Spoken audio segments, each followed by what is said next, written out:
going to invite Jim Clipson to talk about Technology Strategy Board competitions for collaborative R&D. We'll move up to national scale now. Thanks very much. There we go. Well, good afternoon. I was just sort of thinking there before I came up. You've heard this morning about DTI, about DIAS, about Burr, and now BIS. I sort of feel rather like the Vicar of Bray, really. That whatever sort of king shall reign up in Westminster will still be out there doing these things. For those who remember the call, but yet we now belong to BIS. 2 years ago, to this day, would have been DTI. The following week, we were sort of homeless, really. No one quite knew who owned us for about a week. Was it going to be DIAS? Was it going to be Burr? It became DIAS, and now we're back to BIS. So, what does one say? But at this level, we keep on. What I'm going to talk now in 20 minutes is really just about who we are, what we do, and then finish up with a similar thing you just heard there from Rambert in terms of how you might wish to bid into our competitions. So it's a sort of flying visit to the Technology Strategy Board. There's no exam at the end of it, so that if you do think you're going to be likely to bid in, then by all means ask questions or come to one of our specific events downstream.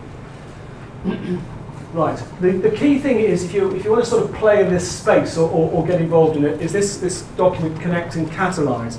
When we started in July 2007, we pretty much inherited the strategy that we'd sort of got from DTI, and then the sort of clever people at the other end of the office who write strategy, they let us get on and do all the operational stuff. They came up with this booklet called Connect and Catalyse, and that just pretty well summarises all the things you need to know about the background to the Technology Strategy Board. What are we? We're here for business benefit, economic growth and quality of life, showing a leadership in technology right across the UK. I mean, obviously, it's not quite so critical to this audience, but if you're talking in Scotland or in Wales, there's a sort of suspicion that you're English and you're not really for us. Well, we are. We're for all the UK, and that's a very important message that we connect right across the UK. We develop these national strategies, and then we try to actually put some money into these various innovations to make them happen. That's the catalyse bit. So that's the sort of very much an underlying theme to all we do, this connect and catalyse idea. You can see there, if you look on the left-hand side, that bar chart there, that represents where we were when we sort of came out of government in sort of 2007 going into the next year. And you can see what's happened in time.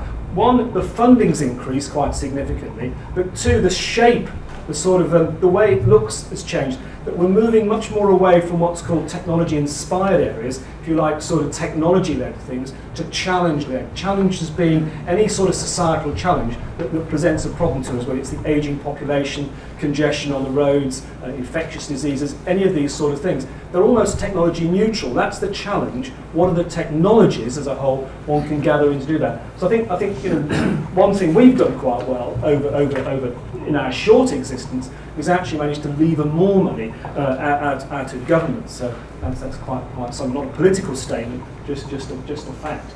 Oh, sorry. Right, let's just sort of a quick whiz through the technologies that we're interested in, because this is key. You've heard from the Southwest a sort of more, is it good for the region thing? Essentially with us, what you're really looking for is to be in against a particular technology. And you see them listed there. These are what's called technology inspired, high value manufacturing, materials and the like. I mean, one of the problems that we've had, particularly in this area actually, since we started, is I suppose I would say that, wouldn't I, is that we seem to be very popular. In high-value manufacturing, for example, I can't talk to it now, I don't quite work these things out. We had 300 applications in January for a competition that had £22 million in it. The success ratio in there is down to the order of 10%, which is quite disappointing for the 270 people who actually didn't get through that competition. So, this is why we're constantly looking for more money, because there's a lot of people out there we seem to be embracing. Materials, the one at the top there, we had 154 people bid into that in November for a £10 million competition. So quite a significant increase. Certainly I worked in this area in the DTI for the last sort of couple of years of the programme. And we're probably getting twice as many people bid in. I don't want to put you off in that sense, but what it does mean is the quality of those who really get through at the end is exceptional. Challenge-led, you can see a sort of difference in tone here, moving away from sort of manufacturing materials, bio, ICT, to a much more sort of conceptual thing. Medicines, I won't read them all through. So this is the growth area, if you like, really, looking at the challenges that society are giving us. And one sort of little plug I will put in there, creative industries, which DTI was just beginning to think about.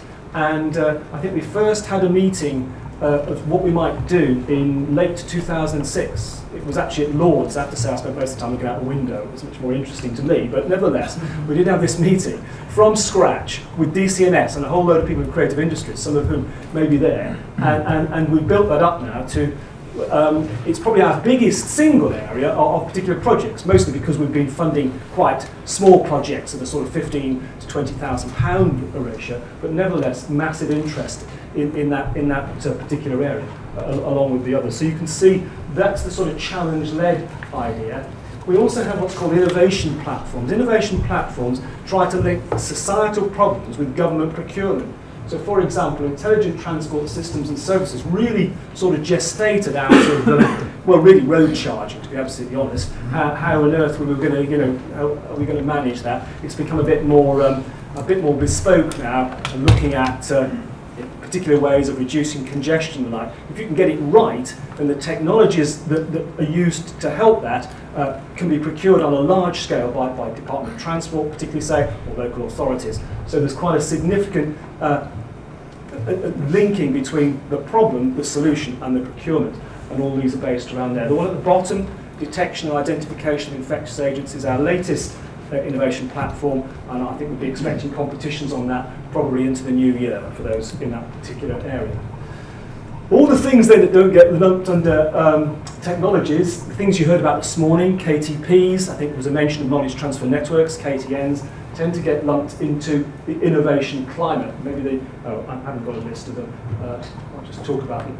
Essentially, just linking networks of like-minded people, knowledge transfer networks, networks between business, industry, academe, and a young person. We heard about KTPs this morning. The Small Business Research Initiative, real growth area for us, all gets put under here as well, under that innovation climate. Key themes, and I think you heard about these this morning as well, the low carbon economy, the digital economy, and regenerative medicine. These are themes that our boss, Ian Gray, has sort of agreed with Lord Drayson, and again you heard his name this morning, the thrust of our activities, notwithstanding the technology areas that we're talking about, will be based around those three sort of areas. Low carbon particularly, a lot of money going into low carbon vehicles. You may have seen on the news, I think it was Tuesday, where we're putting a lot of money into electric vehicles, and there were launch events all over the country. Digital Britain, this digital economy, there's going to be £20 million put into a competition running through and beyond the autumn in that area. I've already mentioned the sort of infectious diseases type of thing as well, and put things in there. So they're the sort of growth areas. I think if you're in those areas, then there's going to be quite a lot going on in there. And there's a sort of background slogan into there, new jobs, new industry, this type of idea, investing in business and industries of the future. So there's sort of a mix there of, if you like, pure technologies and rather more conceptual areas. So if you want to be playing in that space, then these are the sort of ideas and concepts we need to develop.